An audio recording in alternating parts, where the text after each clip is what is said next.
Good afternoon and Eid Mubarak. It's indeed a pleasure for me to extend a very warm welcome to all the wonderful, esteemed faculty members from across the country who have registered for this program and who have joined this for this faculty learning program. On behalf of you and on behalf of Business Standard, I extend a very warm welcome to Professor Xavier, an eminent academician, founding director of IIM Ranchi, who needs no introduction. So I'm not going to do the conventional introduction of Professor Xavier, because I very well know, all of you know very well about Professor Xavier, and we have also given an introduction, brief introduction about him in the Zoom link, which was shared with all the attendees. Professor Xavier carries with him an extensive knowledge, and he has been a continuous teacher all these years, imparting knowledge to the future leaders. So this is the fourth faculty learning program organized by Business Standard since this lockdown. Business Standard, as you all know, is the pioneer business daily over the last 4 decades. It has been read by the corporate leaders and also the future leaders, the students. Our initiatives in the educational institutions like the CEO Talk, the Business Standard Digital Test, the Business Standard Best B School Project Award, etc. have been well appreciated by the students and the faculty fraternity. The learning does not stop for a student by just reading our newspaper. It's creating a new landscape of education, disrupting or changing the conventional teaching methods. Will the experimental learning, the blended learning, etc. will be the new normal?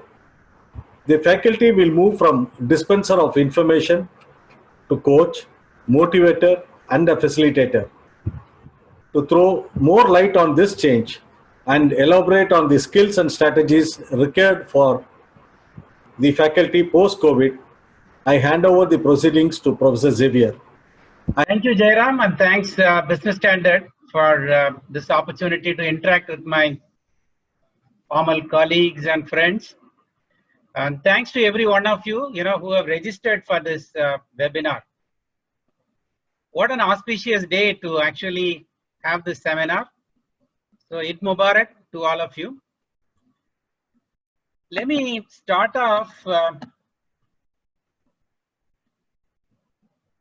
One second. There is still. Jairam, you have to enable my screen sharing. Hello.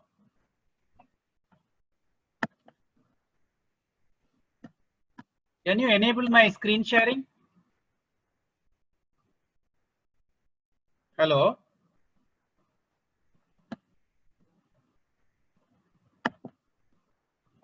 Are you there, Jairam? Yeah. Now we can do.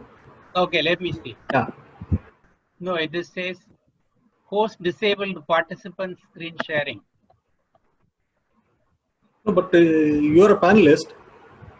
Yeah, it's not allowing.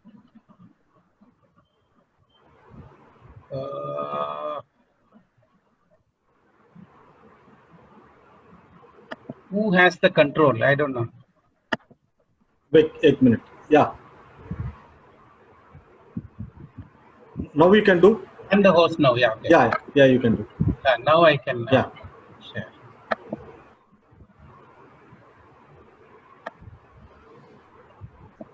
Share computer sound. All right.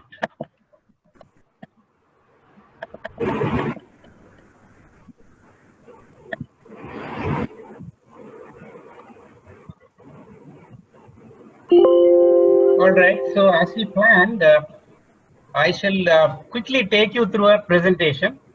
Followed by that, we shall have a question and answer session. Now, these afternoon sessions are always a little difficult to handle. Let me start off with a small anecdote. Now, you are all teachers. I'm sure all of you teachers have your own problems. Now, 3 people were waiting at the gates of heaven, and God has to decide, whom to let in. He says there's only room for one person. The first person was a priest. So the God asked him, why should I allow you in? He said, I have worshipped you all my life. And the second one was a doctor. And he said, I served the humanity all my life. So you should let me in. And the third one said, I was an assistant professor. Apart from teaching, I had to perform number of duties. So you must consider that. So God asked, what were those duties? Now the junior faculty went on to narrate what all he has to do. Attendance record, result analysis, official work, administrative work, social work, aptitude test, IQAC, NAC work, NBA, autonomous report, AICT report. And he goes on and on. University affiliation, Kaizen report, 5S maintenance, ISO report, seminars, exam duty, floor duty, teamwork, invigilation, paper correction, and so on and so forth. He goes further on and says, I have to do counseling, remedial classes, industrial visits, maintain discipline, website management, hospitality, student clubs, and so on and so forth. And finally, he says, I am here because you sent this COVID to the world. Now all the institutions are actually asking us to attend webinars, and my cause of death is attending too many webinars. So I am here. Now this brought tears in the eyes of God. The guy went on and he said, this is not enough. There are actually so many other things which I cannot tell you here. So God says, please stop. Don't make me cry. You already gone through hell. Welcome to heaven. Now that is the life of a teacher today. I don't know how it was 10 years back, 20 years back, but today it is stressful. You are called in to do too many things. Now in the midst of all these things is this corona, and then you are asked to switch over from regular teaching to online teaching. So let's see what are the challenges, how do we manage that? So before we go that, let's understand, where we are. Now, as of today, India is, reached the 10th rank in terms of number of, corona cases. So we are in the top 10 now. Now, in this kind of a situation, how do you react? So this model, Kubler-Ross grief cycle. Of course, he talked about it, about someone who is about to die, or actually death or loss of a very loved one. So he said, we go through these 5 stages. I don't know which stage we are in. The first stage is denial. So when everybody talked about corona, this, that, etc., immediate reaction was, oh, we Indians, we eat this food, that food. It's a hot country, nothing can touch us. Complete denial. Now when the case starts spreading and then the lockdown is imposed, there is frustration, there is irritation, anxiety, and anger. Maybe we are still in this kind of a stage. Now, if this lockdown continues for some more time, there will be depression. So we will get completely overwhelmed, helpless, we'll get hostile. We may like to actually fly away from here. All these things will happen. Then, of course, slowly we have to come to terms with that. You have to struggle to find a meaning, how to live with this, and tell each other your own experiences. And finally, you come to acceptance. Maybe, this model rightly depicts where we are. Somewhere we are in that stage of anger and depression. We have to probably get used to this living with corona. So they are saying it could take about 2 years for us to get back to normalcy, or even there will be a new normal. That's what we are talking about. So if you want to understand corona impact on education and the teaching fraternity, let's look at it at 3 levels, because we need to understand the macro level, how does it affect people, how does it affect businesses, and then come to how does it affect education. Now, I'll quickly run through the people and the business part of it, and then gradually let's look at we'll spend more time on actually impact on education. So one thing that has happened is there are a lot of new normals now. So you have to wear a mask. So when you go out, and this could go on for 18 months, 24 months, etc. So now mask is going to become a part of our attire. So there are a lot of innovations happening there. We'll look at that. And work from home is going to be a reality. So there are metrics developed for measuring performance, and remote working solutions are actually getting developed. Now, all the meetings are becoming Zoom meetings, whether it is business meeting, class meetings, everything is slowly, getting into that. And if you go out, social distancing and general hygiene are becoming very critical, whether it is home, workplace, public zones. And there are products coming for that. Larger proportion of purchases are through actually digital platforms. So there's going to be a huge demand for e-commerce tools and e-marketing, digital marketing. And the people are getting into healthy eating habits. So traditional foods, organic food, home cooked food, all those things will actually come back, make a big comeback. And people have lost their jobs, so there's not enough money in their hands. So there will be more and more people who are going to become value-seeking consumers. So you have to figure out how to do jugaad innovations and make products at a cheaper price. So these are just a few trends to make you understand where we are headed. So for example, since masks are becoming actually a permanent attire when we go out, now there are lots of innovations that are happening here. For example, a company in Kerala, this is a company in Chennai, which has started actually doing face print on the mask. So because when you wear a mask, you can't see who you are, but then you put a face print on that. It just takes about 15 minutes. They scan your face and then they give you the mask. Of course, in terms of women, it has become a fashion wear. So matching masks and the sets, 3-piece sets, these are kind of things that are happening. And of course, at home, people are talking about Corona cart for couples, or in hotels, everywhere, this kind of a distance. Social distance is becoming important. Now, if you look at the offices, all of them need to be redesigned. First of all, not so many people can be there. Secondly, they can't be facing each other. So redesigning offices. And if you're going to eat outside, again, it's all going to be completely different.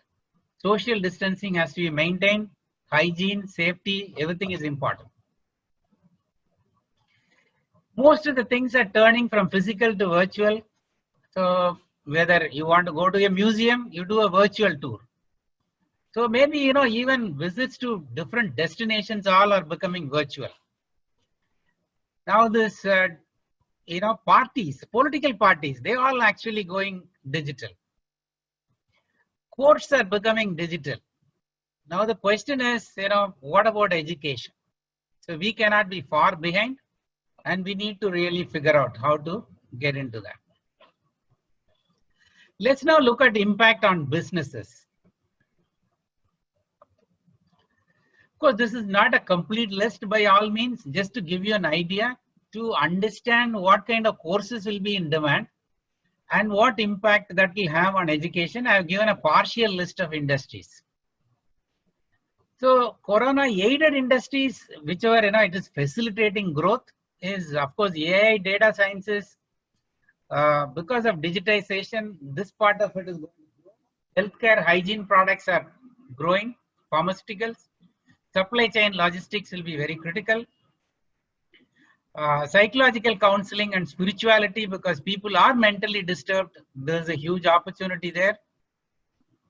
Of course, physical training is becoming important. Online education, skill upgradation, because a lot of people are losing jobs. And, this entire, society is going through an upheaval. So we need to revamp the social sector and develop eco-friendly products and services. And there will be a huge demand for agriculture. We are going back to agriculture. High-tech agriculture is likely to develop. Corona hit industries, of course, air travel, tourism. People are scared of travel. Automobiles, minerals, metals, all related things will be down. Real estate and housing will be down temporarily because there's not enough money in the hands of people. Consumer durables are going to be down. Again, higher education is going to be down, especially engineering, management. With the kind of fee charged, people won't be able to afford that. Malls and high-end retail will get hit because you can't allow many people inside. Beauty parlors, salons, though we are opening it up, but many people have started actually doing makeup themselves. So they do self-cutting. So all these things are happening. Safety measures. So one thing that has really happened in terms of this corona is it has really affected lots of lives of people.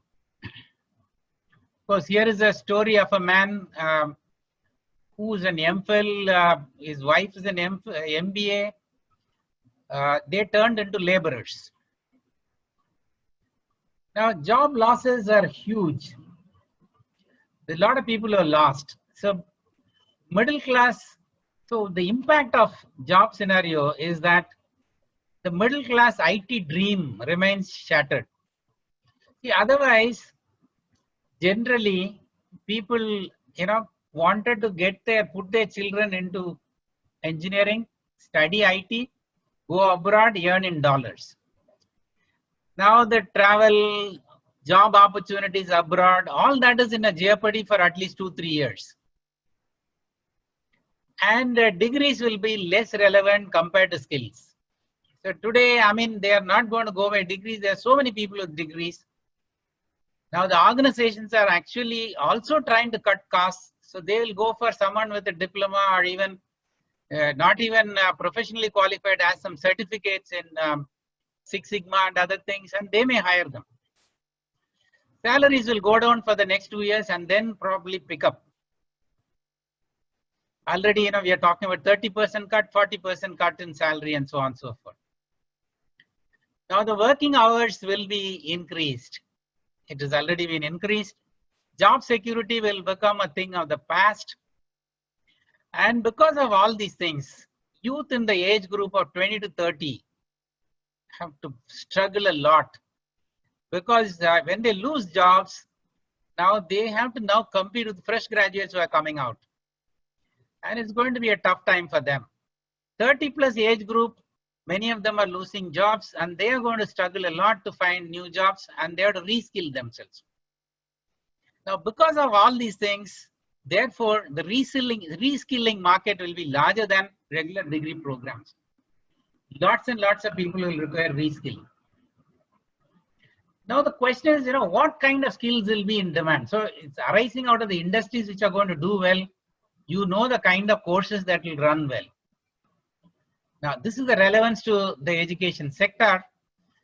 Of course, specialized skills in artificial intelligence, analytics, IoT, such of those will always be in demand. They are growing.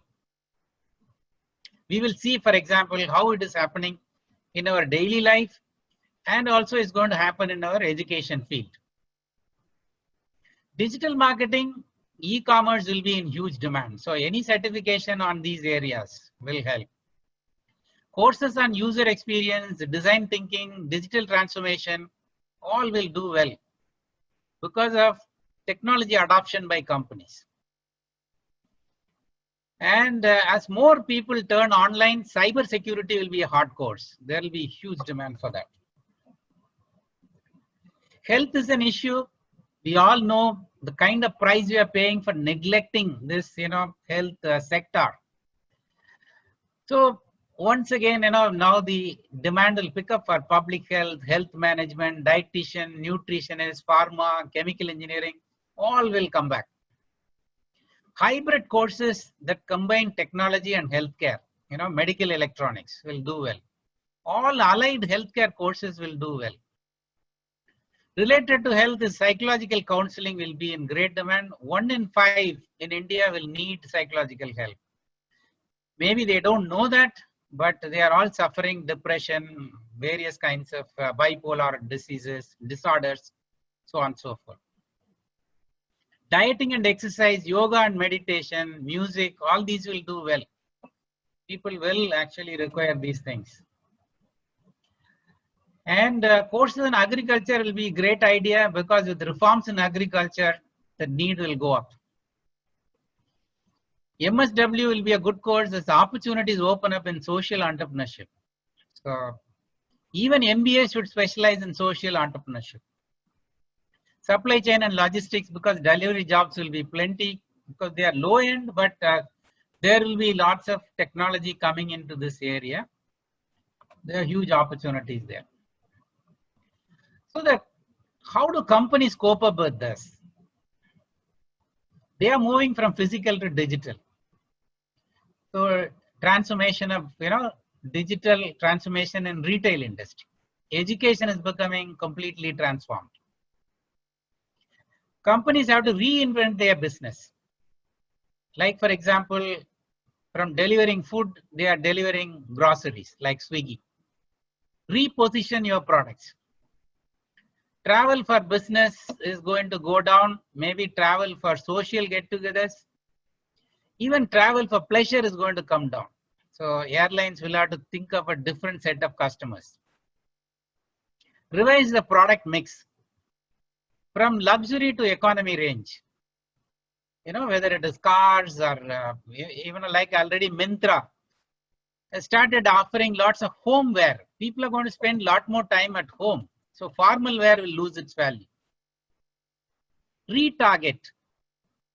So from international to domestic customers, we are already talking about Atmanirbhar, self-reliance and so on and so forth. So target the local customers.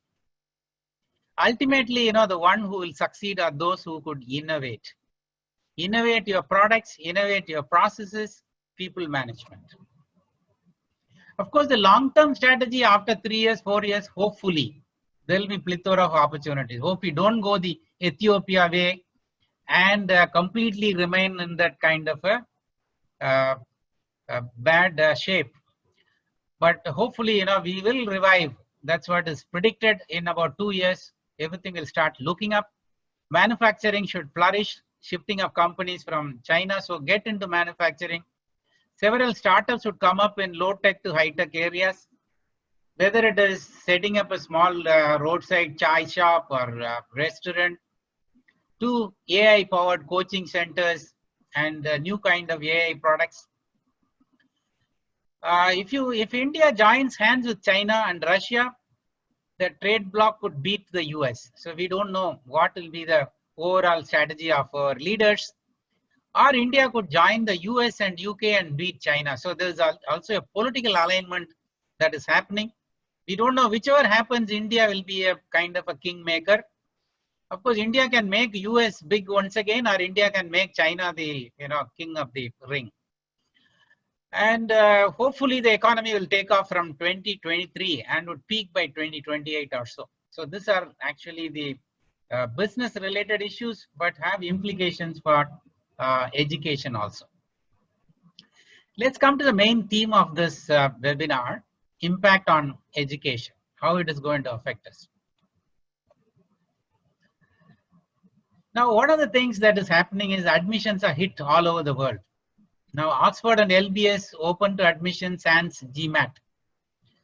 So they are not looking at GMAT scores and other scores. You have to fill the seats. Now, it must be the same problem in many of your institutions. So if seats are not filled, your jobs are not secure. So this is a big problem. So should we actually reduce the fee? Of course, we are charging huge amount of fee in many cases. So don't dilute standards. don't cut fees, but try to offer it as scholarships. Now, the rule of thumb is that fee cannot be more than 1 year's salary. So if 1 year's salary is going to come down from 10 lakhs to 8 lakhs or 5 lakhs, then you can charge only so much. So we need to figure out, what is it that we can charge and bring average fee collected to average 1 year salary on completion of the course. So 4 years from now, what will be the salary? Then work it out. 2 years from now, what will be the salary? Work out the fee for MBA. Social distancing is going to be a problem. All our institutions are overcrowded. We have been packing students like sardines in the classes. And cleanliness and hygiene in schools, all these things are very critical. So you need to invest a lot on actually these things. So we have set up in LIBA lots of these, cleaning facilities. You have to spend, again, quite a lot of money. So this is a small video on how they are doing it in a Chinese school. 我们走着走着，花就开了，在幸福里感受，什么都别说，所有美好的时光渐渐地飘落，一起看四季变换，美丽如昨。我们走着走着，花就开了，在清风秋月里望眼着生活，爱你就像一杯茶，情似一团火，平平淡淡和你守着那执着。我们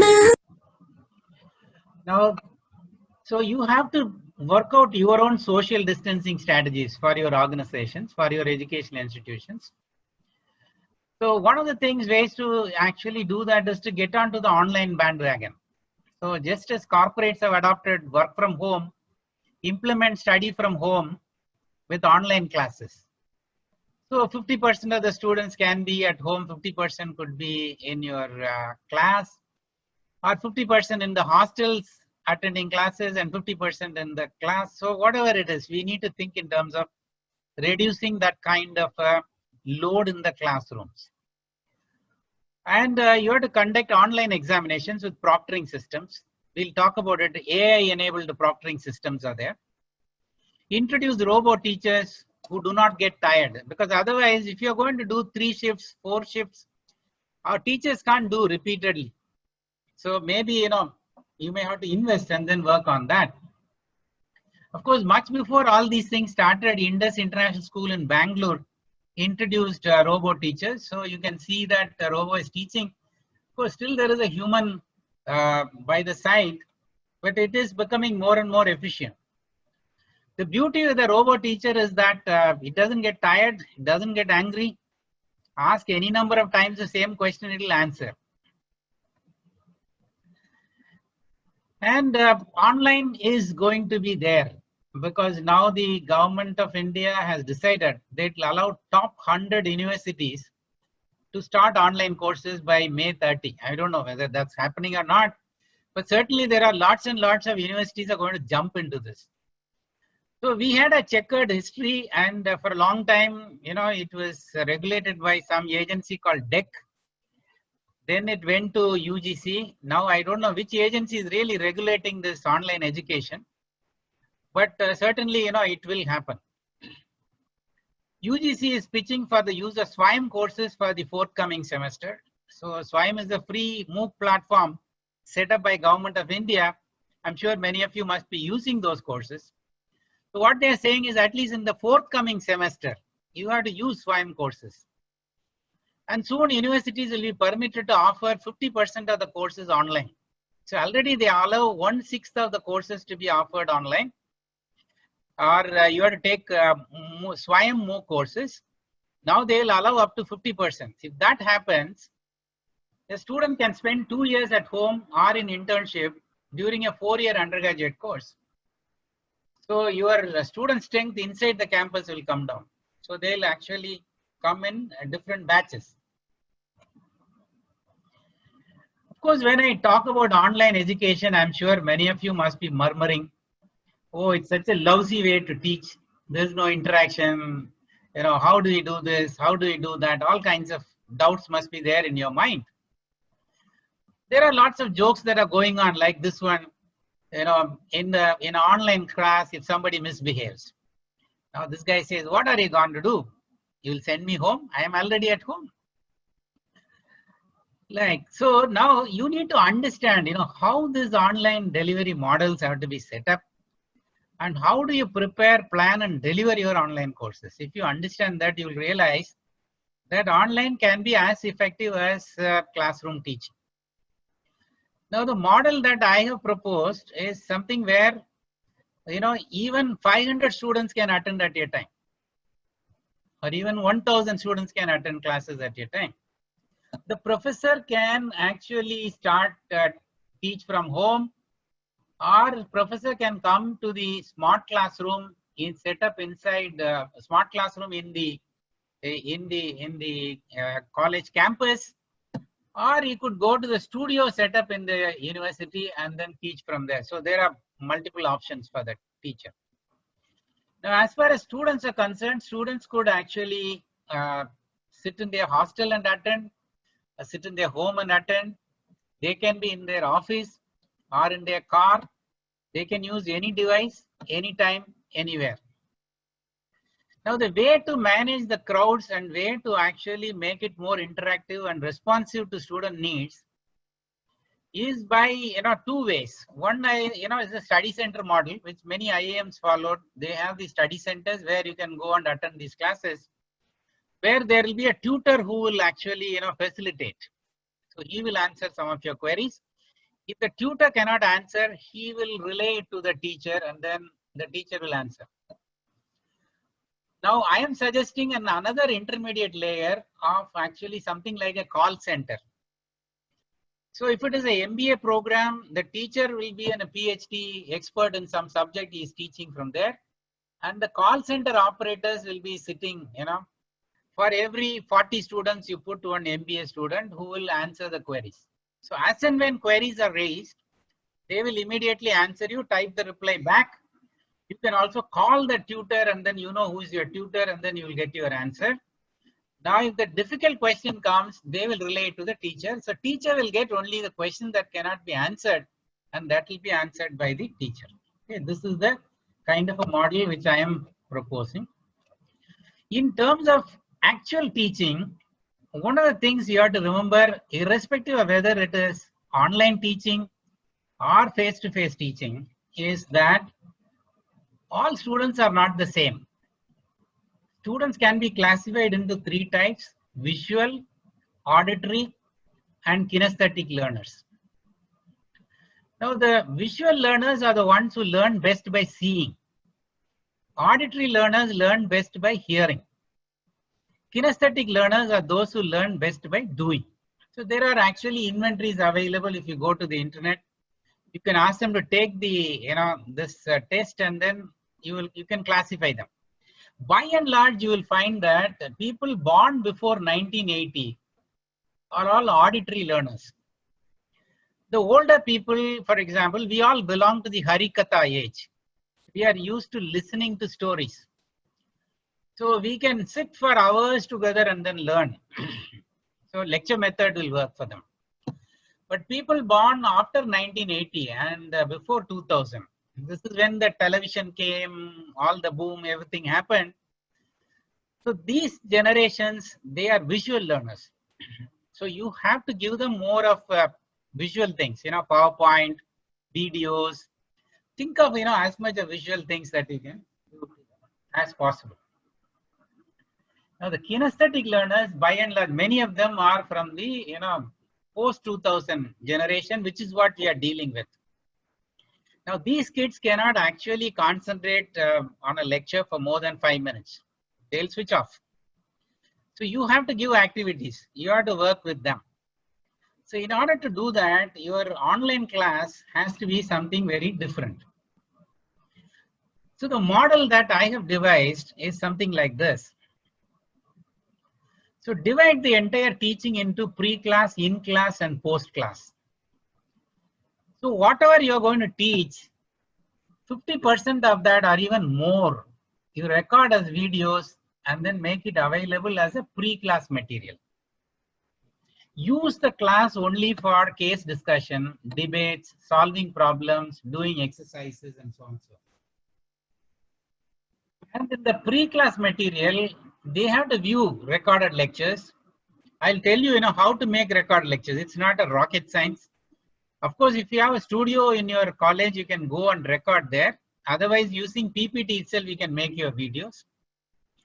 After viewing that, they have to post comments. They have to raise questions, read cases, prepare for the class, take quizzes. So there will be assessment before they come to the class itself. Now, unless you set all these systems, the online education will not be effective. So you need to have a good LMS. Even Moodle will do. You have all the features to do all these things. There are advanced LMS systems where, for example, you can track if it is a video, up to what level the person viewed the video, where did he drop off. You will get a lot of analytics, data about whether they saw, how they saw, what, so on and so forth, and marks can be given for pre-class. So when they come to the class, your discussion should be very simple, straightforward, and you have to engage them in debate, discussion, etc. See, whether you use Zoom or you use WebEx or Teams, whatever you use, they all have actually facility to engage the students. You can conduct polls. You can actually, give exercises. There is something called whiteboard sharing. Ask the student to write on the board and then, on the board which is visible to the rest of the class, and see whether they are actually attending. So you can pull up any student. So this is the in-class part of it. Post-class, always, give them, of course, in-class class participation, there will be quizzes, there will be assessment. Post-class, you have to actually develop discussion forums. You can start threads for every class and it can be graded depending on the quality of posts, quality of discussion they brought to that class. So they can bring videos, they can post other material, they can raise issues, bring new insights. And then they go back and then prepare for the next class. This is how it works. In the class, if you have too many students, then you have a call center or you have a moderator who will help you in the class. This is the complete model of delivery. Now for online learning, what is really critical is creation of this content.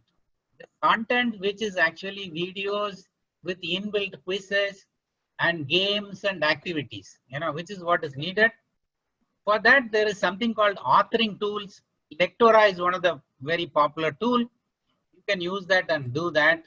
Otherwise, a lot of it you can do with PowerPoint itself. I'll show you how to do this. So if you are using a PowerPoint, go to slideshow, click on that. Then there is something called record slide. And if you click on that, you can record from current slide or record from beginning. I chose actually record from current slide. So this is a screenshot of what I did. This is all you have to do. Once you do that, once you press on record from current slide, your image will appear on one side. This is a video, so this will continuously keep running. And here you have the record button. Come to the record button, press it, and start speaking about that slide, and then stop. Then go to the next slide, again record, stop. Each slide you can actually add your video and record it. Your comments, audio, everything can be done. So if you're going to use a PPT in the classroom, might as well convert it into a video and give it as a free class material. This is what I'm suggesting to you. Of course, you need Office version 2010 and above. Otherwise, this feature is not there. And after you have recorded all the slides, what you can do is you can go to File and Export. You can export it as a video file, MP4 file, and host it anywhere. So things you have to remember, because this is a change you have to make.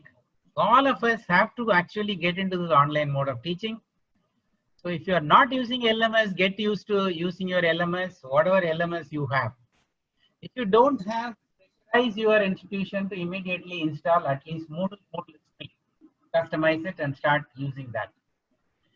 And in your talk, you have to be very precise. And use analytics. You know, have they watched the video, downloaded the file? There's so much of data that will come out of LMS. So student will be assessed and evaluated every minute. 24/7, they will be, under watch.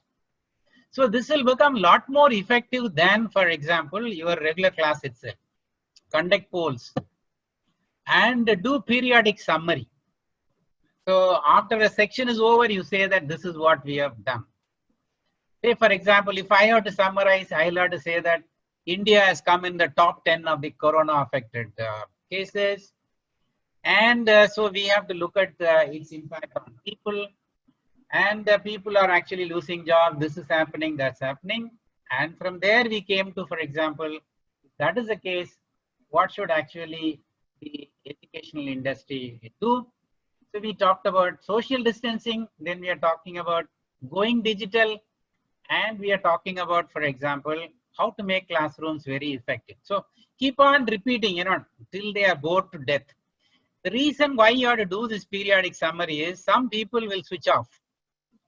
And to bring them back, you have to give the summary. So this is what we have done. Now we are moving forward like that. And look into the camera, take care of lighting and angle, control outside noise. I am also learning. I mean, it's all something, you have to learn. Then the next major thing that's going to happen in education, which is going to transform completely the way we are used to artificial intelligence in education. So artificial intelligence basically is, using large volumes of data.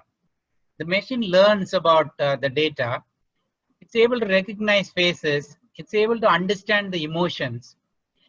And it's able to understand the natural language. These are the capabilities that actually artificial intelligence has developed so far.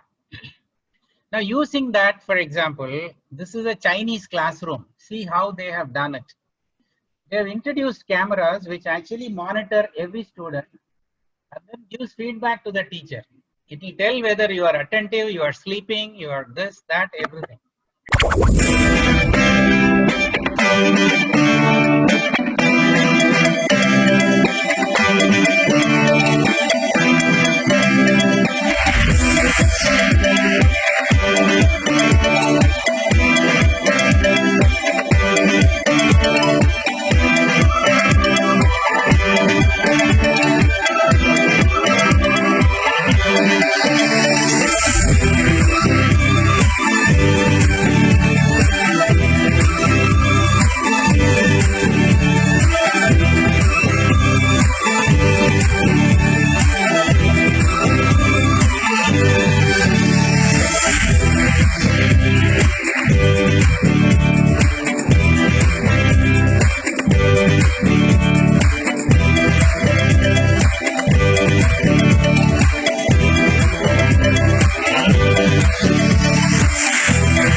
All right.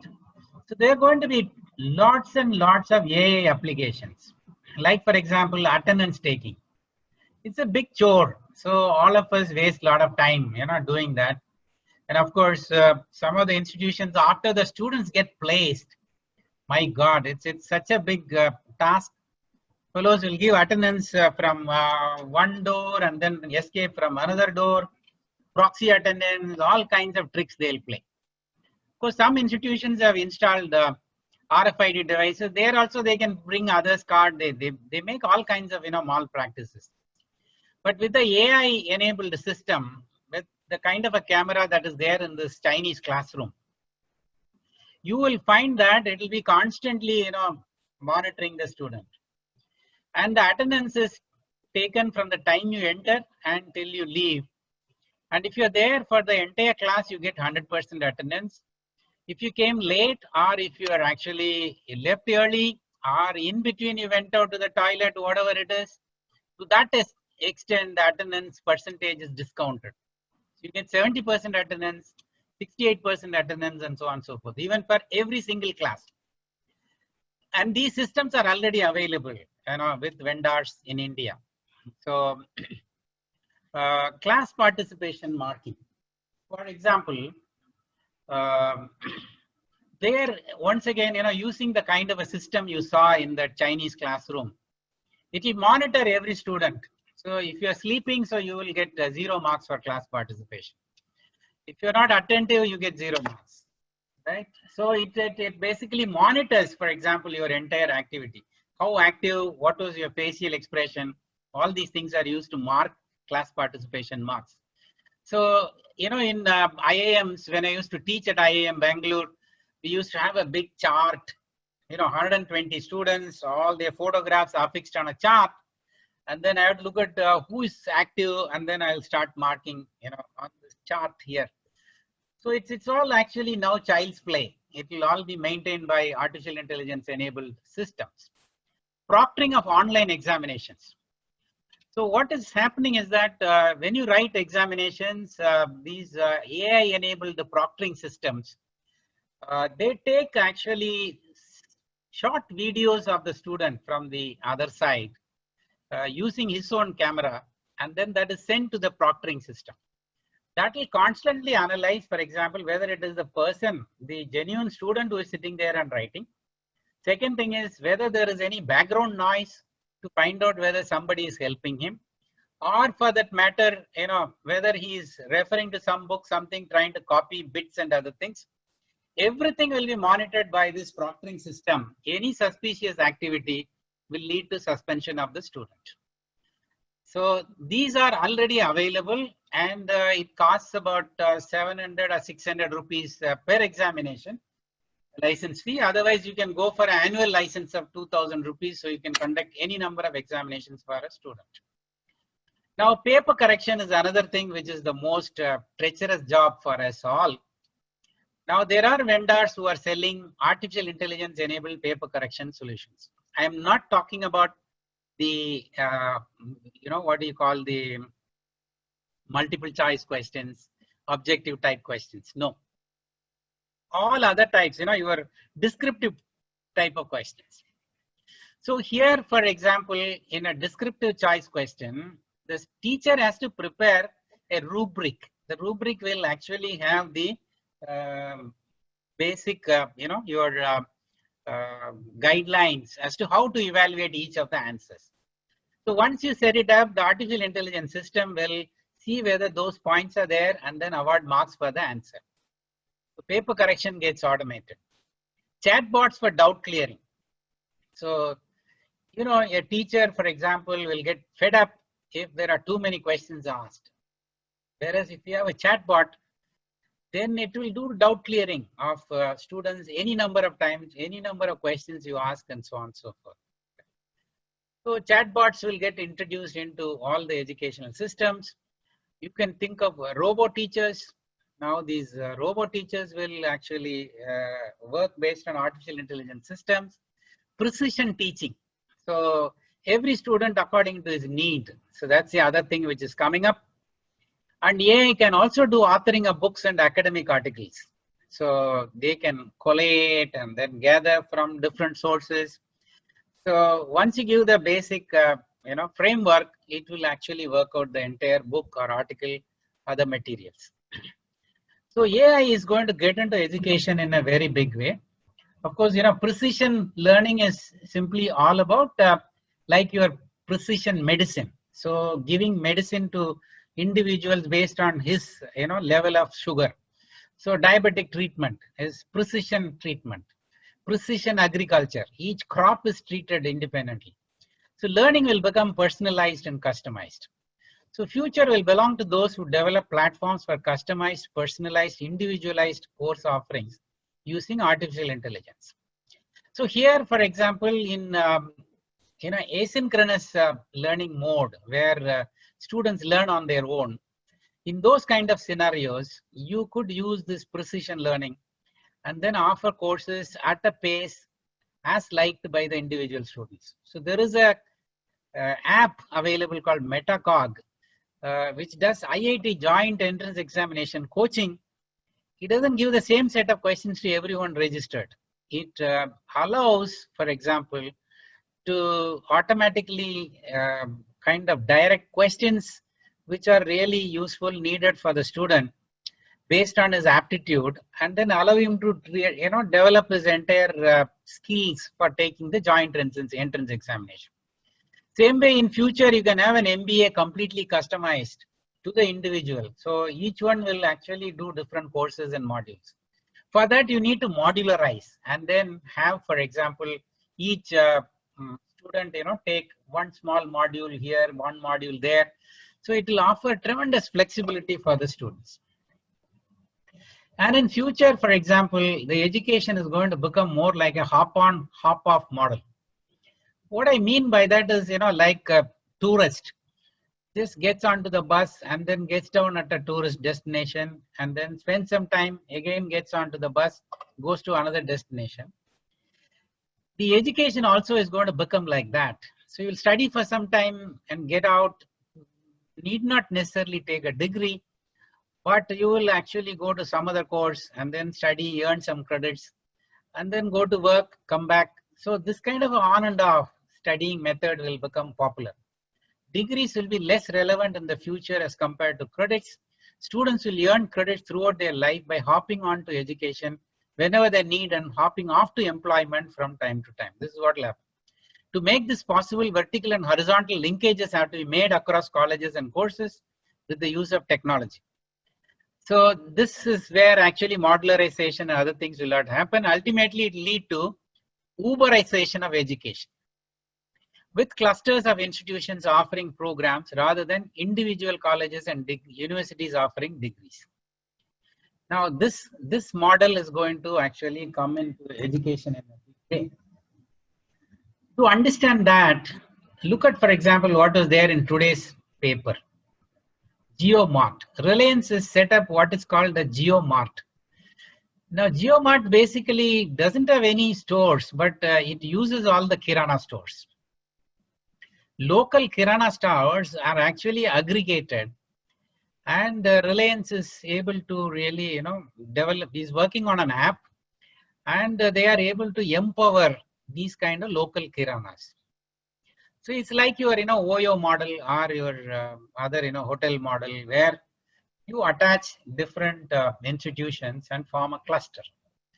Now the question asked is, why not IIMs get attached to IIMA? And then there's a cluster. So IIMA offers, 50% of the courses to the rest of the IIMs, or other IIMs offer courses to IIMA. So it has to become a kind of an ecosystem. Similarly, IITs can actually form into a consortium, and then there will be a central institution. See, all this is possible because 50% courses anyway will be taught online. Now, in an online course, it doesn't matter whether 10 students study the course, take up your course, or actually 500 students take up your course, or even 1,000 students take up your course. So what happens is that one best teacher becomes available to everybody in the cluster, and other teachers are relieved from the mundane teaching load, and they can be used for research, publications, extension work, and other activities. So you can form clusters of deemed universities or private universities, clusters of central universities. These are bound to happen. So what is Uberization? Like the Reliance JioMart model, smaller colleges will get attached to a central institution which will market and assign students to them for different subjects. It's like an affiliate model of large universities, but the central institutions will play a much larger role in shaping the local colleges. Local colleges will receive online classes from the central node. For selected subjects, the local colleges will teach for the entire network. Specialization and use of technology will improve overall efficiency and effectiveness of the system. Education is one industry which is run most inefficiently. So efficiency will kick in, for example, once you move to this hop-on, hop-off model, Uberization model, etc. But interestingly, all these people are talking about it, but no one bothered to change. But who really made it possible? where UGC, AICT, MHRD and other regulators failed, Corona has succeeded in speeding up the digital transformation of education. So once online teaching happens, that will lead to, for example, various forms of actually education, various kinds of clusters and other things. All that was made possible thanks to Corona. With automation, most of the report preparation work for statutory bodies and rating agencies will get reduced. Now, we saw that first anecdote where a teacher is feeling so frustrated that I'm made to do all kinds of jobs. But look at this scenario where here, for example, now you have an educational ERP. Now that resource planning tools, there are many softwares that are available, that from there itself we can generate your reports. Now, once you have a good LMS, even from Moodle, you can create your course files. Otherwise, if there is an inspection, you run around, put together something and then prepare your course files. So you unnecessarily increase your workload. Whatever can be automated, you automate it. This is what is going to happen. So the sum and substance of actually what is happening is that the Corona has actually, made lots and lots of people to shift online, including education industry. So once you get into online, there will be digital transformation. So we have to also get into ERP in your institution, other automation solutions in your institutions. And with 50% of the students actually, attending online courses, you don't need, for example, the regular college systems. So you can work in clusters, work in groups, and you are able to deliver the same level of efficiency. And the next level is actually the precision teaching, where, for example, you will be able to customize the entire courses to specific individuals and offer that. Now, given this background, having understood what is happening to this is one last kind of last few slides.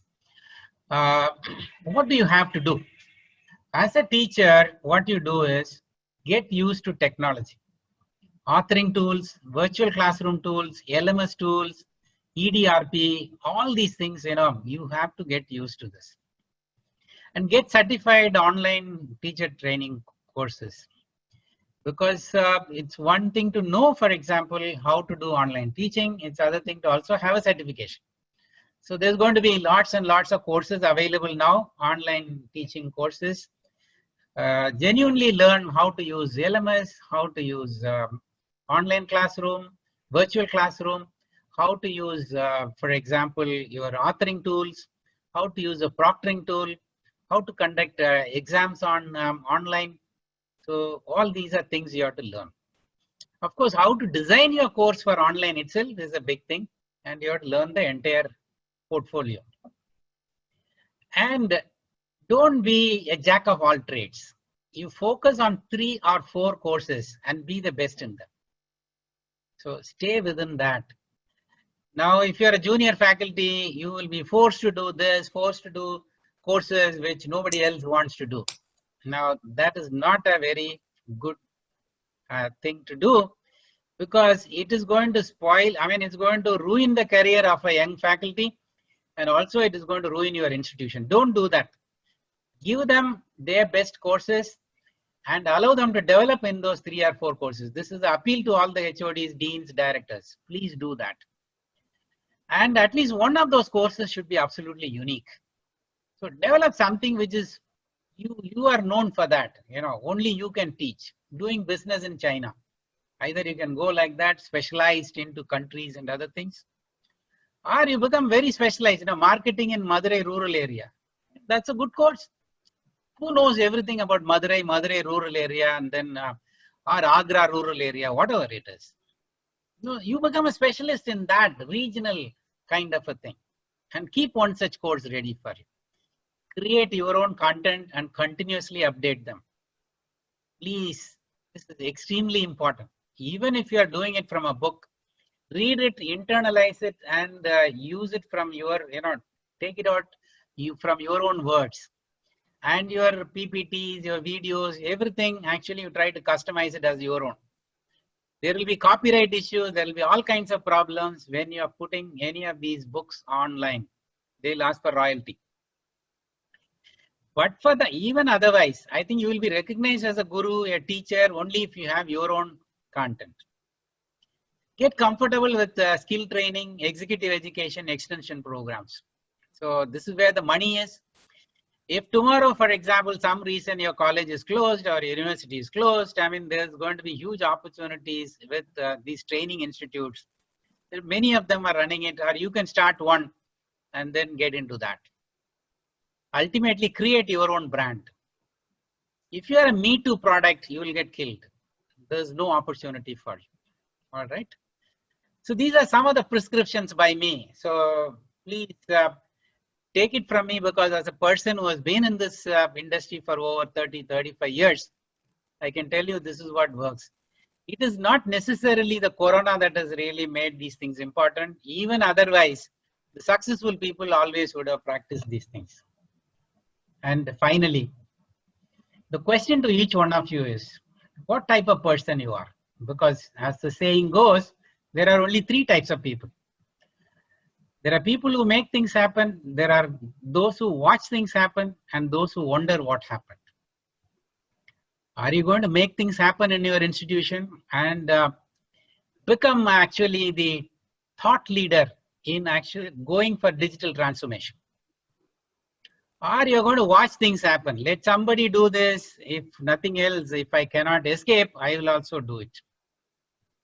Or if you're going to be somebody who says that, no, I can't use LMS. I have never taught using this kind of online mode. I don't know where is this file sharing. I don't know how to do whiteboard sharing or things like that. You know, I don't know how to do polling on virtual classroom software. Then you will wonder what happened. You will be left behind. Nobody will need you. So choice is yours. So the parting quote is, it's not the strongest of the species that survive, nor the most intelligent, but the one most responsive to change. Life is full of change. If you're ready to change, then of course, sky is the limit. So if you're going to be resistant to change, then you will be left behind. Wish you all the best and good luck to all of you. Thank you very much. Now it is question time. We will take up the questions one by one. Thank you, Professor. Thank you. There is a lot of questions we have. Hope we'll try the level best for you to answer them. Yes. Are Indian universities digitally equipped to offer online teaching and learning environment? Any benchmarks we could follow? Your thoughts, sir? No one has a complete solution. So unfortunately, this is even the Western universities. Some of the universities have the entire kind of infrastructure, but that doesn't stop you from getting started. So even with open source, software like Moodle and Teams, Teams for educational institution is free, and Teams and Google can be integrated, and you can start teaching.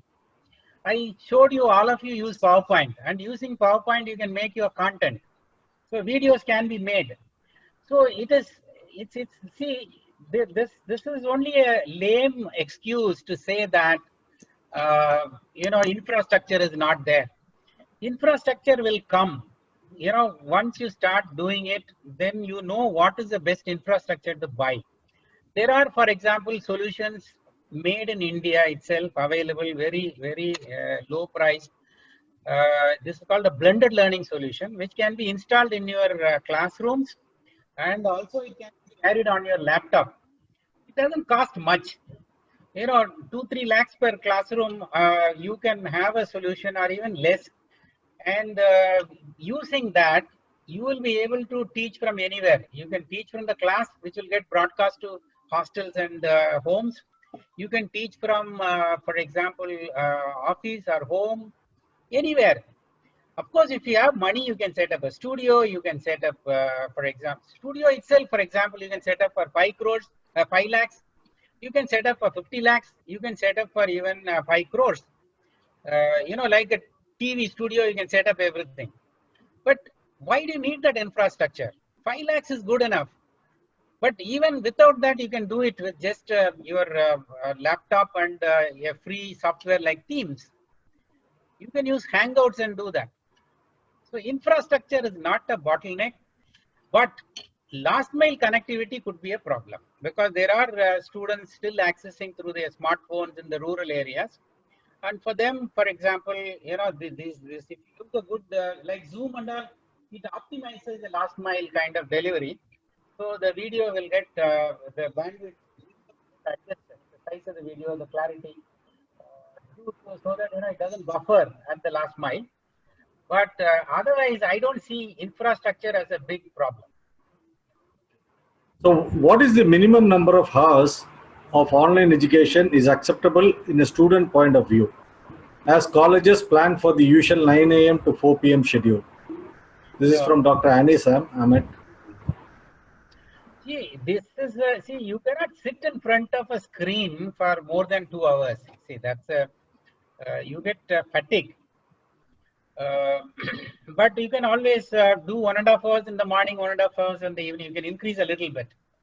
But that is only the screen time. As I told you, if your course is 30 hours, you can actually have 10 hours of screen time. That's more than enough. 10 hours of pre-reading. So you put it as actually the, what do you call the recorded videos. You can recorded videos if you can't store in your server. You can host on the YouTube and give the link to the students. And 10 hours of field activities and so on and so forth. So you have to innovatively design that and try and reduce the screen time. So too much of screen time is not good. And that will lead to fatigue. And also we don't have proctoring solution as of now to monitor what the student is doing at the other end. You can always still use polls. If there are some QR codes which can be sent to see whether the student is still watching or he has logged in and gone away, and you can have some controls, but number of hours should be 2 to 3 hours, not more than that. Sir, there is a question. How about the connectivity issues in the rural area colleges, where we face a lot of issues with the student and also the attitude of the students? So how we can overcome this?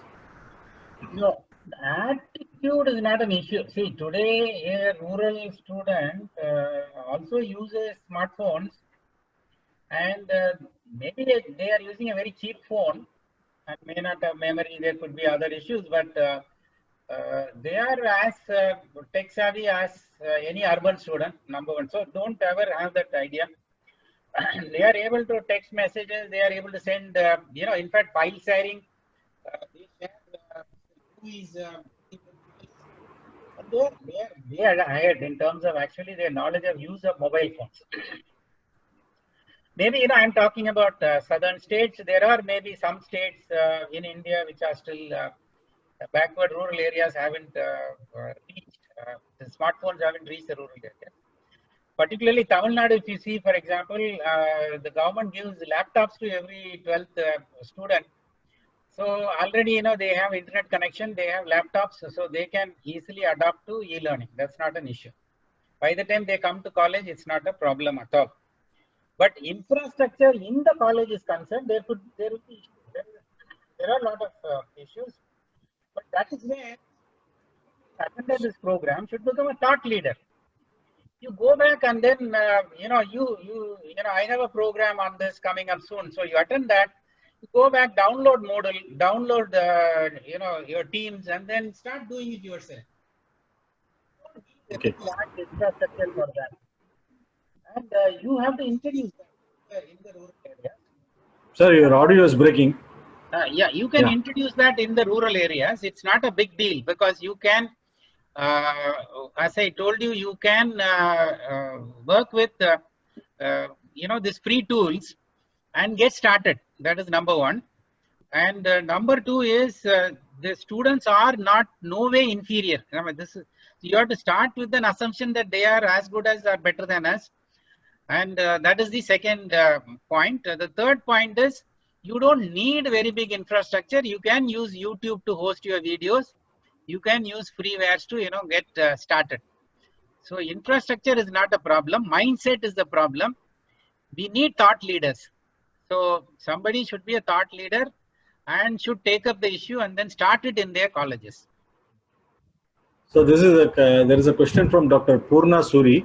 In future days, faculty and students need to depend upon e-resources. In this connection, what is the role and future of textbook publishers? So they are already innovating and improvising. So now books are becoming e-books, and e-books are actually having all the tutorial, self-learning tools. They themselves are actually forward integrating, and they have their own LMS, and they are offering courses. So the teachers are actually backward integrating, and you are creating your own content. You're going to compete with those book producers, because today it's very easy to create your own content, and you become actually competitors to them. So the boundaries between these kind of industries will actually disappear. So he himself will start offering courses, and then students can earn credits, and they will be recognized by some body. There will be some bodies which will come up, because we already have the national skill qualification framework. I think government is still working on it to improve it for online education. Once it happens, a student can take online courses and other courses from colleges, from any institution, and then keep on accumulating credits. And so in that case, there will be no difference between you and them. Corporates will start offering programs for students, and you will start offering programs for corporates. So all these boundaries are breaking up. That's the only thing. But certainly, I mean, they will still exist in a different form. There is a question from a faculty named Kavita. Turning teaching into digital platform is a big challenge for teachers. Please suggest some interesting ideas to keep students on board and avoid distractions during learning period. As I told you, earlier itself, it is, see, technology you can use. I mean, once you have a proctoring system, you can monitor what each person is doing, and you can pull up. In the absence of that, for example, as of now, what you have to do is, there is a rule of 5 minutes. So you talk for 5 minutes, stop there and do a poll. And the polling option is available in all these things, Zoom, everything. So the poll could be, very trivial. You can, whatever you're taught, for example, you can say this, rural connectivity is the biggest problem in this country. Yes, no. So what did I say as a teacher? So people will have to say yes or no. So you get the answers, summaries, and then discuss. Why do you say yes? Why do you say no? Then there is a little debate. So students actually, remain alive, and they don't actually go away from you. This is just a simple method. You can use that. You can also use breakout groups. If you have a better software like for virtual classroom, give them activities, and then they themselves form virtual teams, and then ask them to work on it. They'll come back and make presentations. Exactly whatever you can do in a physical classroom, you can also do in a virtual classroom. You can put them into pairs and ask them to discuss, and then come back. So to break the monotony, you have to engage all these things. So you have to introduce small games. So you can gamify some points for that, point systems and other things. Like that, you have to constantly be, giving them some activity or other.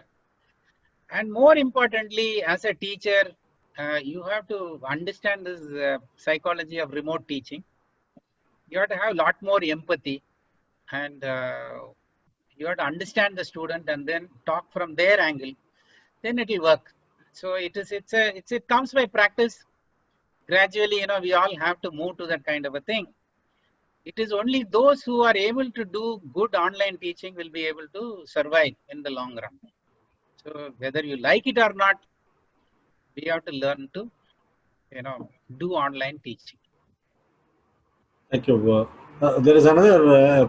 There are two questions from Pranamita Mukherjee. How easy is it going to be in terms of arbitration? Before COVID, it used to be face-to-face between faculty and student. The next question is, for evaluation, if faculty needs to discuss with the other faculties, do you advise to go for video call? See that now the entire assessment model is different. So that is what you have to understand. The paradigm is different, which I thought I was not clear.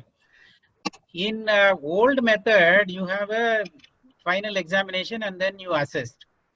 But of course, if you are a college attached to a university, affiliated to some university, you have norms controlling you. I'm really talking about autonomous institutions, autonomous colleges. I'm sure actually, government will allow even small colleges to adapt to this online assessment method. So online is a new paradigm. So in online, you cannot really have this kind of you can have final examination, but that's not the solution. You're really, if you go by the Bloom's taxonomy, you have to assess them in terms of their, knowledge, understanding, ability to apply and create new knowledge and so on and so forth.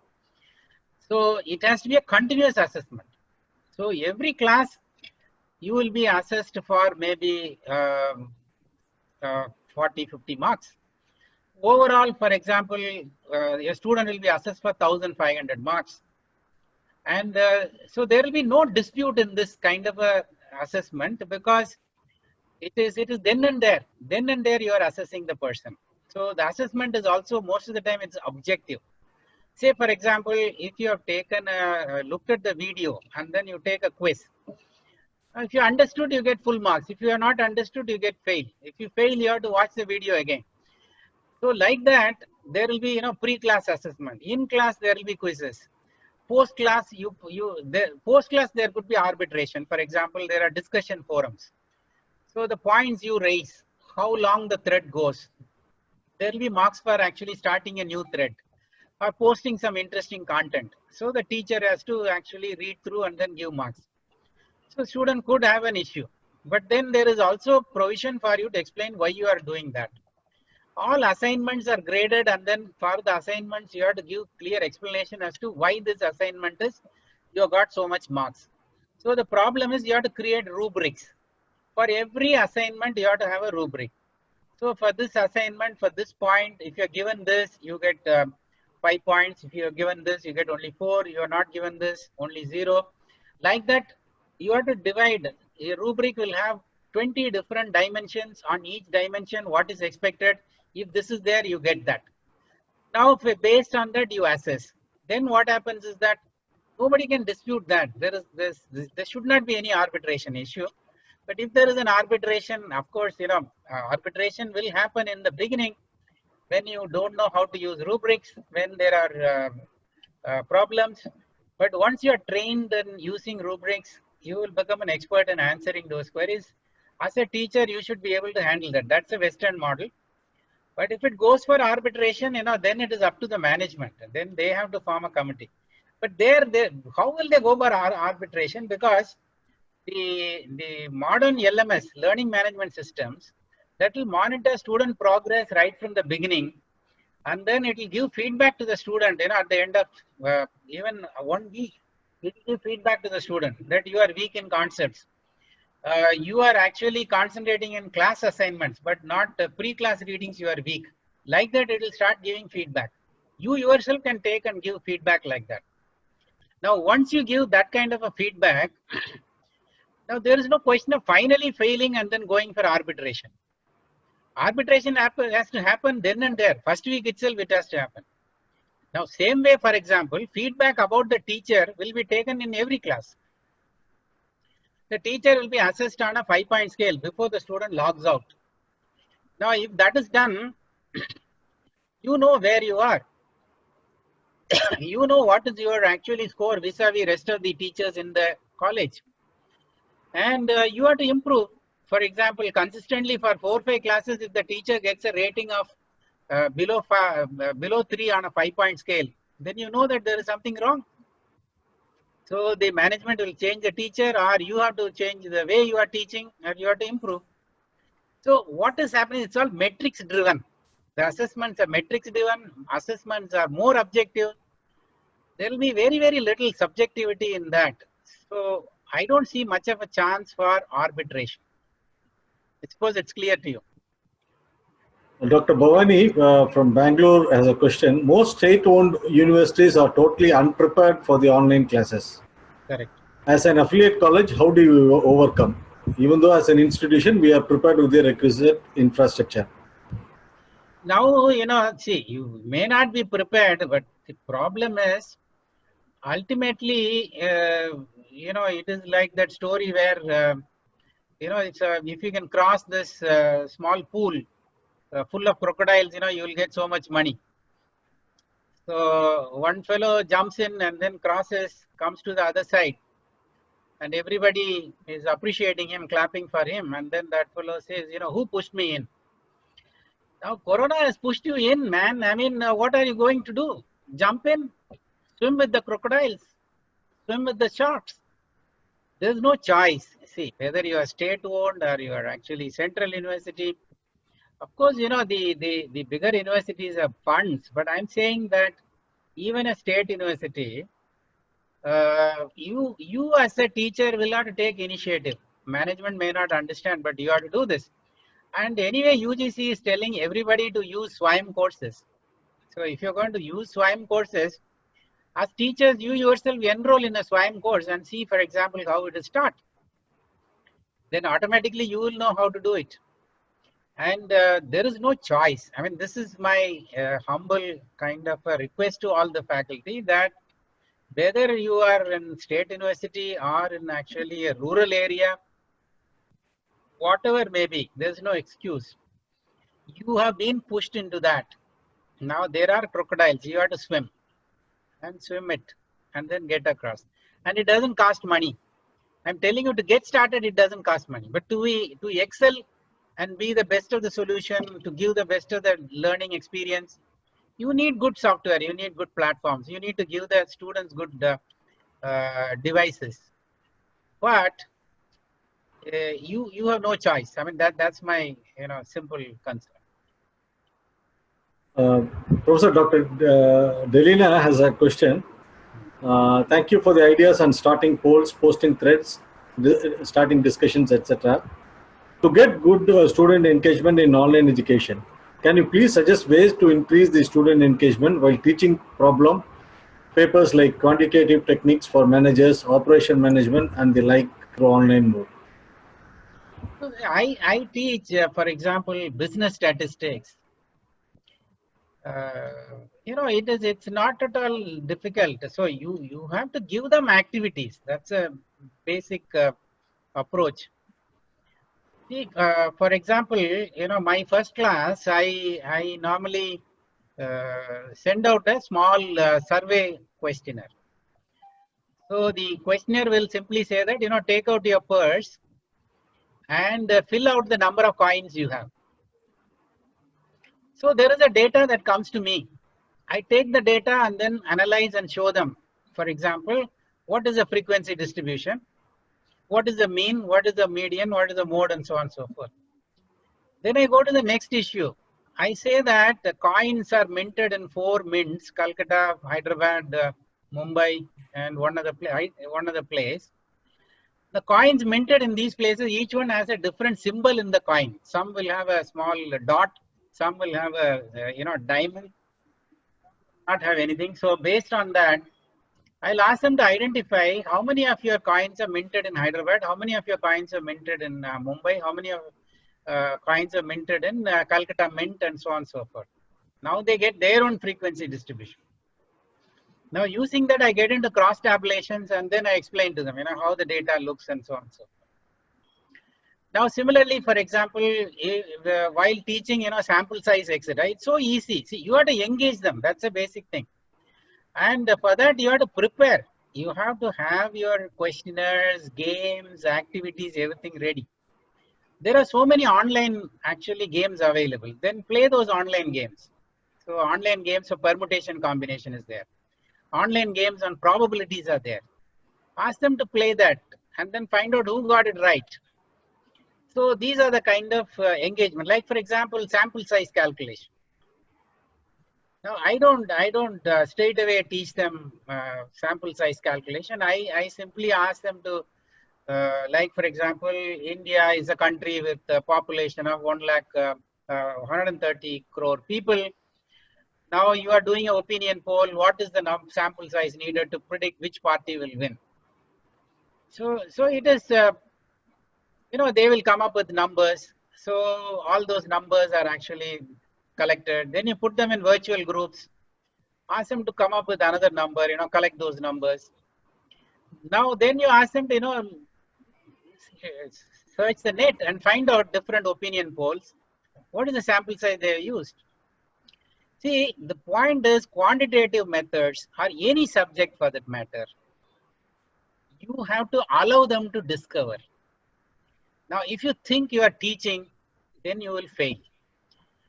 Now that, you know, when you allow them to discover, they will have lots of wow moments, you know, when they discover.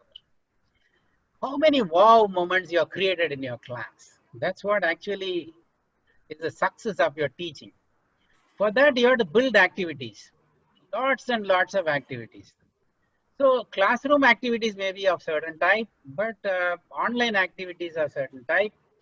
But you can always search the net and find out online activities for teaching quantitative methods course. So many books available. In fact, while I was Vice Chancellor of Karunya University, I taught all the mathematics faculty as to how to teach mathematics. Teach mathematics using Excel. I said, I can do it. I taught them, they were completely, you know, taken aback. They said, my God, what we teach in 10 hours, you are able to teach in 1 hour, and everything everybody is able to understand. Now you can do that through activities. Allow them to actually do those problems, teach them, allow them to discover, explore. That's the best method. There is a question from Professor Akash Saxena, Director of Sri Sai Group of Institutions, Uttarakhand. What are the strategies we have to follow for the admissions 2020-21? Now he is asking me to come as a consultant for him. It's okay.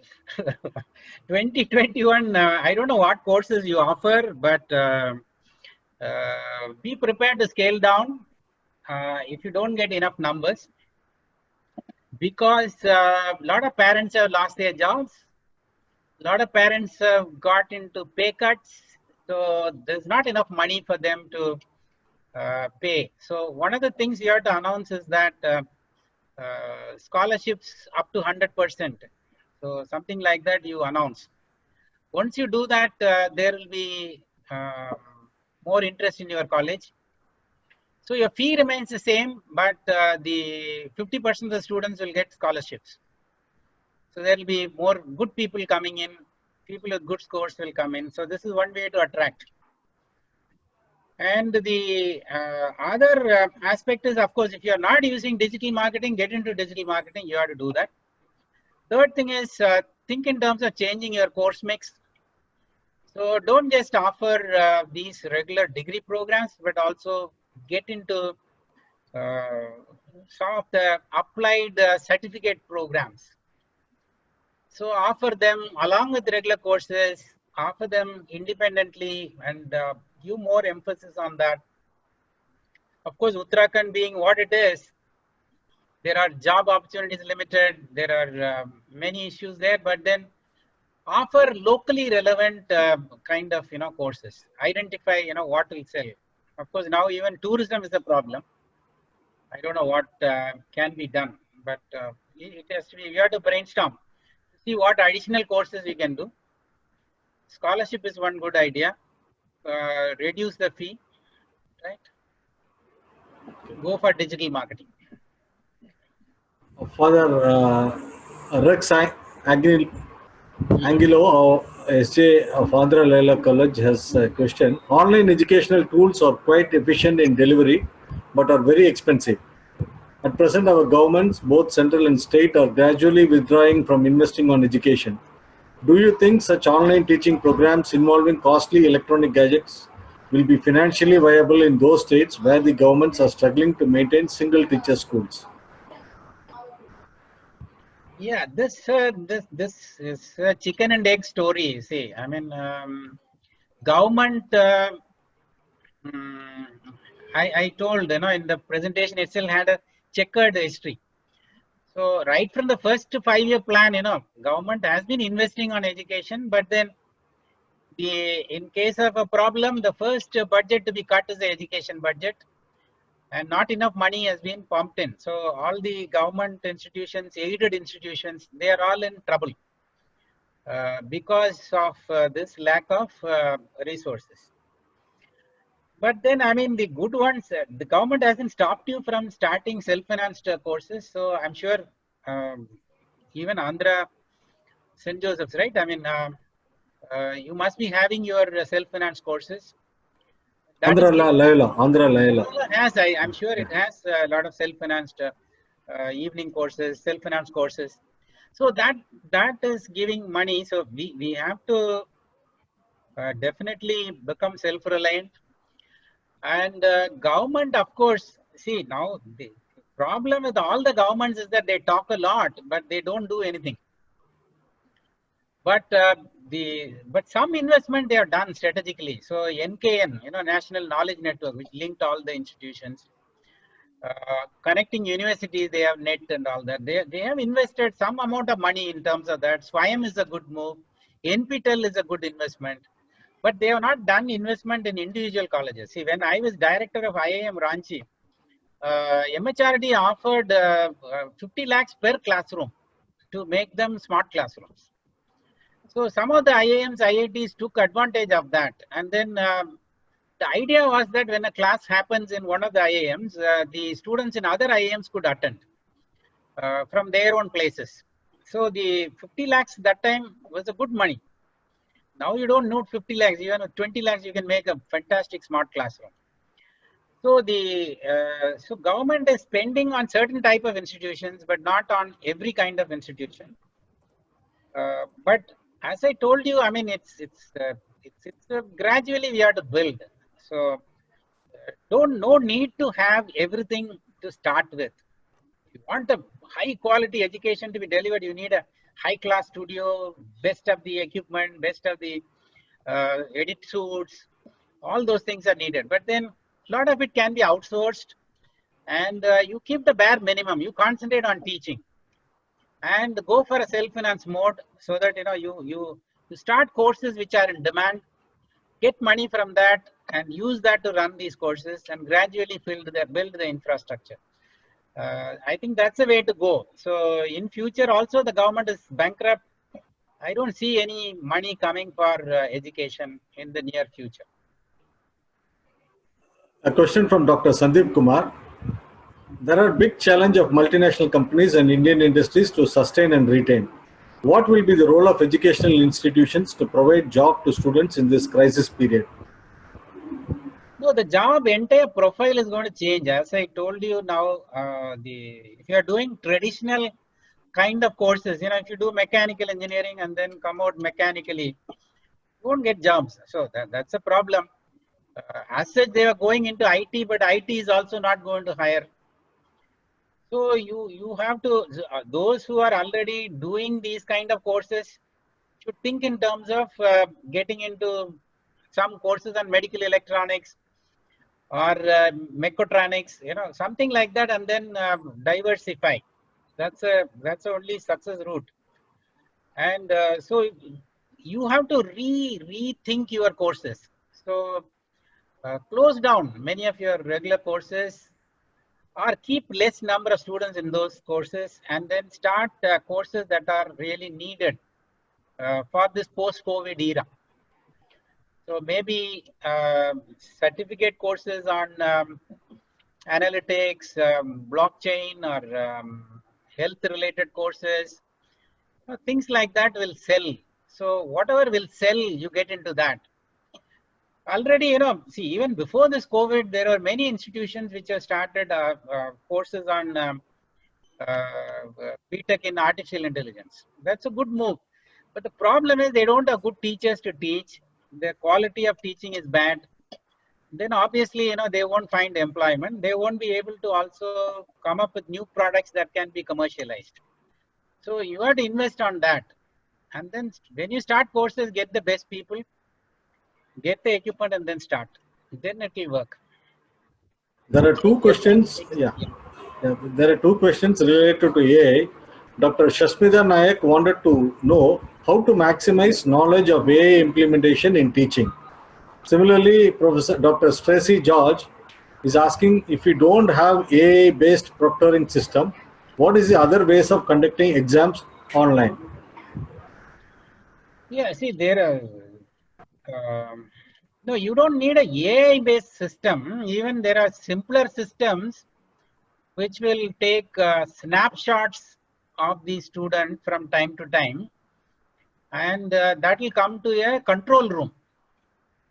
So in the control room, you will be sitting, and then you will get these images, and any suspicious images, you can freeze and see what is happening, whether that guy is into some malpractice and so on and so forth. So there are ways of doing it, but otherwise, simpler method will be, if your university permits, you can go for this multiple choice quizzes kind of examinations. There you can randomize the questions, randomize the answers, and give the limited time. If you give 60 questions and then you give 50 minutes, and in 50 minutes, if it is randomized, if the choices are randomized, so even if something leaks, they will not be able to know what is the answer for which question. And they have to definitely be a little more honest to themselves. So that is already in practice. But if you do a regular kind of examination, then you need a proctoring system. But that facility is offered by certain companies also. So you can outsource it also. Of course, now for admission tests, many institutions outsource it to organizations like Meritrack and others. So they have test centers where they can go and take tests. So they have proctors who will monitor them. So these are multiple ways. But eventually, AI-based proctoring systems will come into play. Sir, can you suggest some online certificate courses to become a successful maths professor? No. Maths professor and online certification. Online certification is separate. So who is a good online teacher? Right. There are programs Udemy offers. Of course, Liba also now is offering some program for certified teacher program.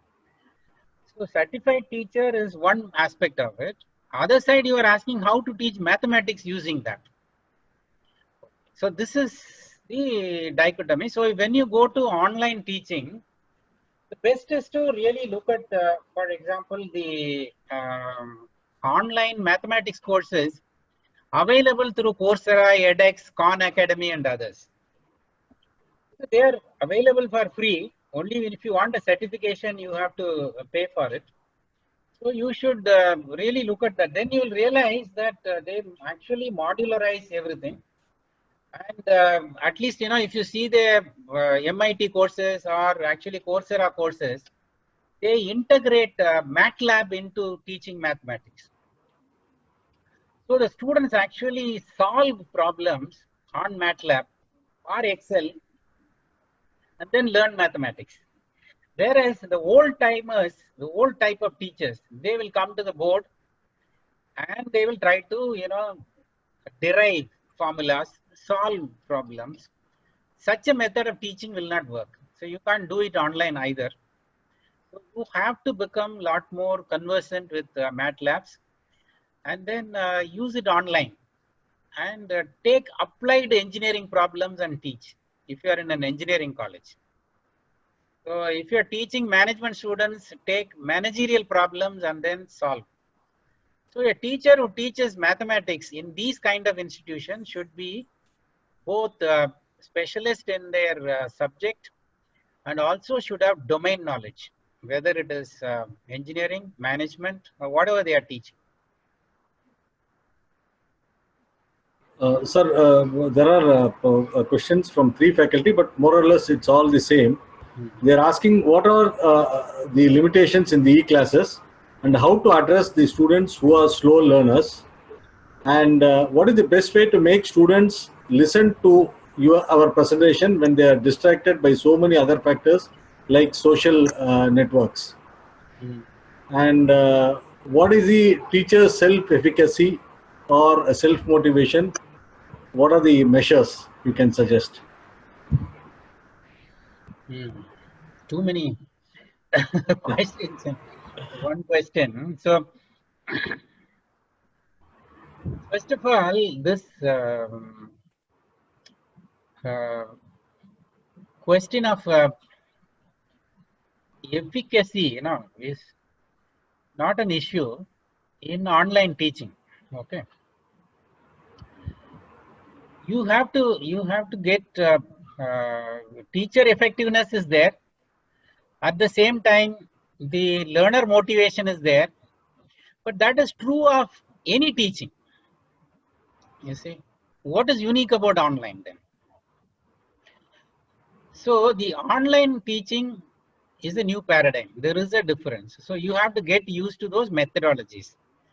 Certain comfort level has to be there. So all those things are important, right? But at the same time, for example, if you are a good teacher in offline, you should be a good teacher online also. That should automatically happen. But provided you have that motivation, right?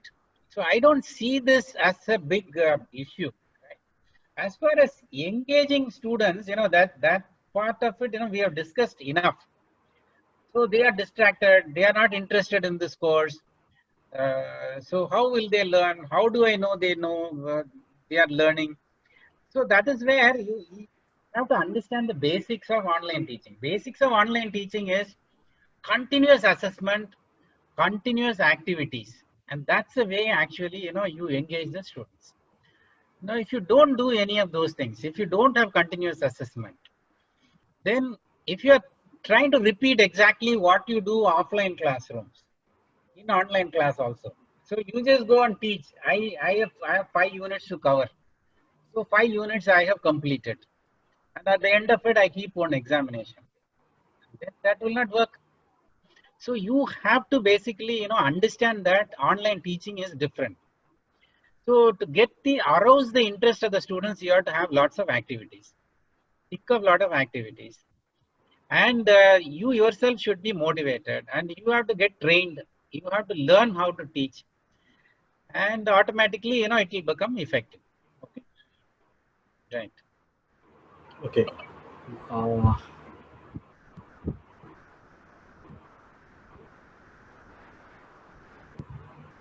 Suggest some good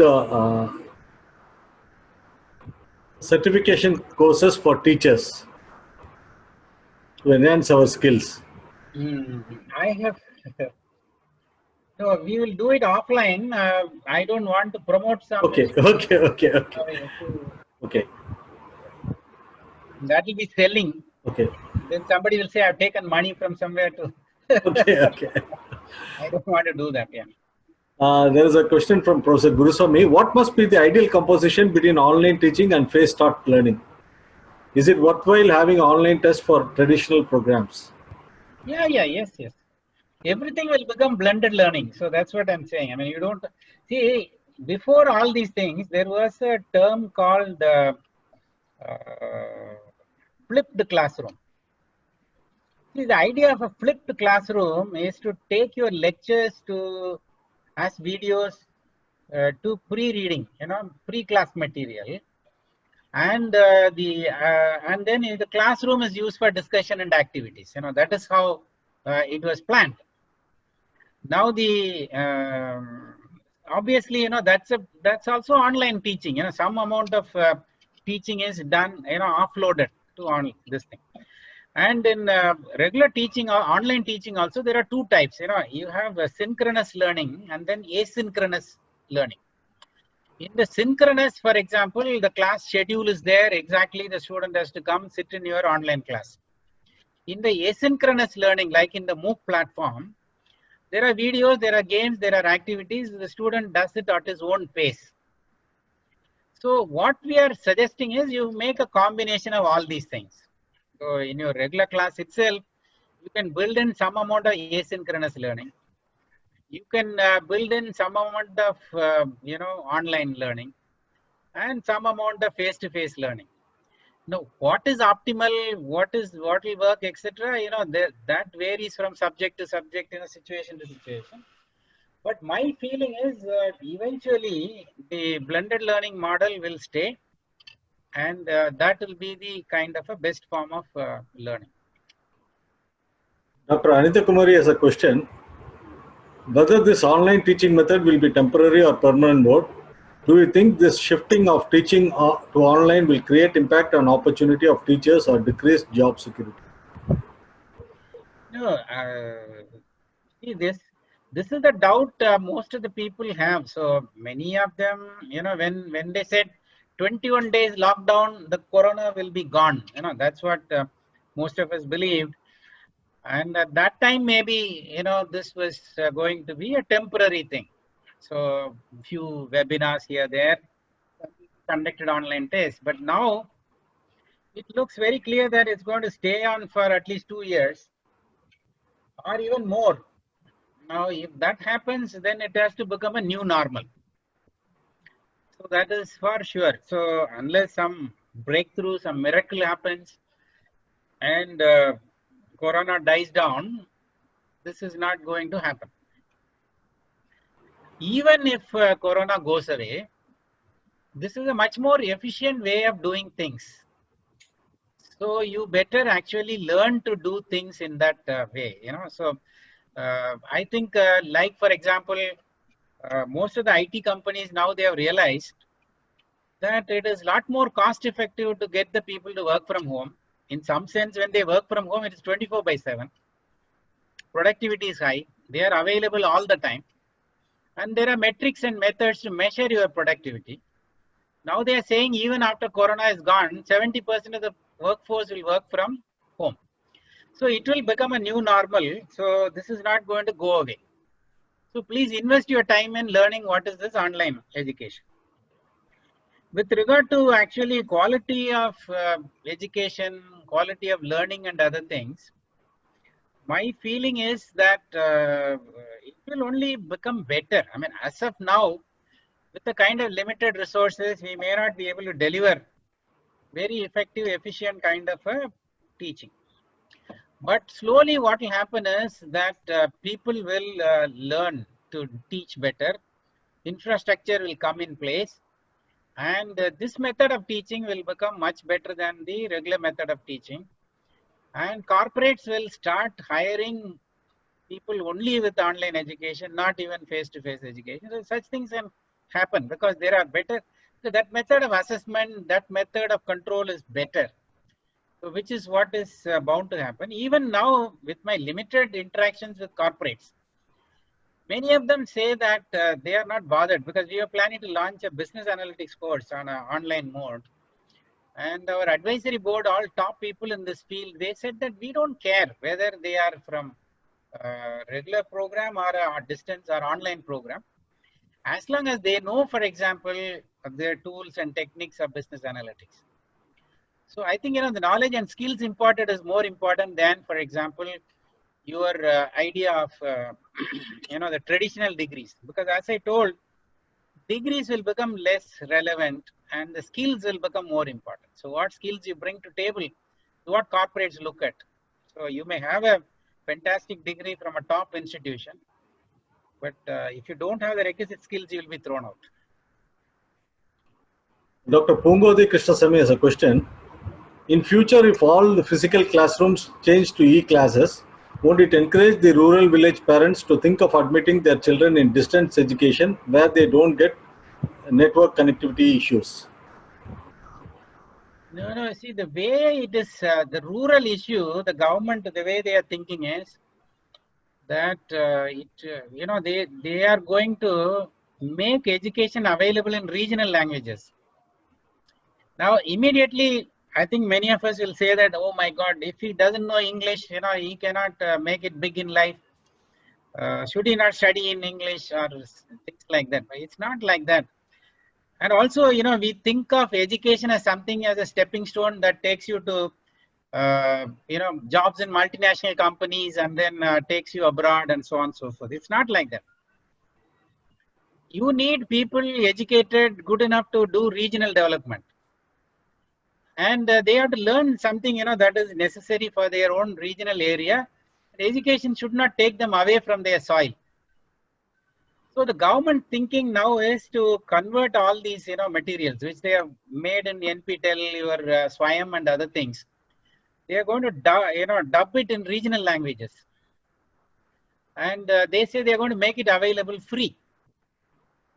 So even with low connectivity, they will be able to access these materials and they can study from home and improve their skills. So, and again, like in Tamil Nadu, if every state government gives laptops to students and also smartphones to students, rural students especially, then automatically the parity will be established. So once you put the gadgets in the hands of the people, they'll figure out how to learn, how to do things. The other thing that the government has to do is to improve the infrastructure. So they must get into 5G and improve the last mile connectivity and make this bandwidth available at a low cost. So that is where government investment intervention has to happen. So I think so it will happen. So this divide, rural urban divide, can be solved. It's not an insurmountable problem. But if there is a will, there is a way. Unfortunately, there are many states in the east, at least, the people don't have access to anything. I mean, there's not even Wi-Fi, not even electricity in their homes. So they are at least 25 years behind the rest of the country. So such places, we need to take up, steps on a priority basis, and we have to think of actually different strategy to bring them up to speed. So when I was director at IIM Ranchi, I introduced what is called the Barefoot Manager Program. This was completely video-based program for self-help groups. And here we, made the program in 2-3 languages. I think it was in Nagpuri, Bhojpuri, and there are so many different languages. Ultimately, I wanted to dub it in 14 different local languages and train the people for 5 days and they become entrepreneurs. So I tied up with the local banks and then asked them to give them loan, lead banks to arrange for loans for them. Loans of 10,000, 20,000 rupees can make a big difference in their lives. So initially when it was rolled, I mean, there was a big impact. Unfortunately, after I left, they shelved it. So we need a different kind of intervention strategies to bring these people up to speed. Otherwise, rest of the country, I don't see much of a problem. So that tribal belt has been neglected for a very long time. So infrastructure, everything has to reach out to them. Professor, I think we can take this as a last question since it's going to be 5. What type of strategies as a faculty we have to follow in this COVID time for engineering colleges? Close down? Sorry. Yeah. I'm sorry to say that. Unfortunately, that is where it is heading. You have to rethink your courses. I kept on saying that. In fact, while I was at Karunya, I saw this writing on the wall. So almost 5-6 years back, right? 4 years back or 5 years back itself. I introduced agriculture. Of course, they had land. So they required 400 acres of land and these people had that. And using that, I started a school of agriculture in collaboration with the Israeli University, and it is doing exceedingly well. And so diversify. I mean, so you cannot put all your eggs in engineering unless you are best in the field. So if you are already, recognized as the, top-ranked engineering school, which has good placement record and so on and so forth, you will survive. See, the best will always survive. But if you are caught in between, it's going to be tough. It's a big challenge for them. So that time we identified law. I identified law, hospitality. Now hospitality is a bad move. Good that we didn't start that. Law would have done well. And I got identified nursing and a lot of allied health courses which they did not start. If they had started by now, they would have become very premium institution. So you, like for example, you are there, I initiated a lot of research on, for example, a lot of research on applied medical kind of research. So mechanical people were working on these, the devices for disabled people that will help them and so on and so forth. So like that, every department was given some kind of a health related project to work on. That's a good idea. So because health will sell, and then offer a lot of extension program, health related program. So change your course mix. You have to start, but that's going to take time. You have to go to AICTE, get approvals, get this, that, etc.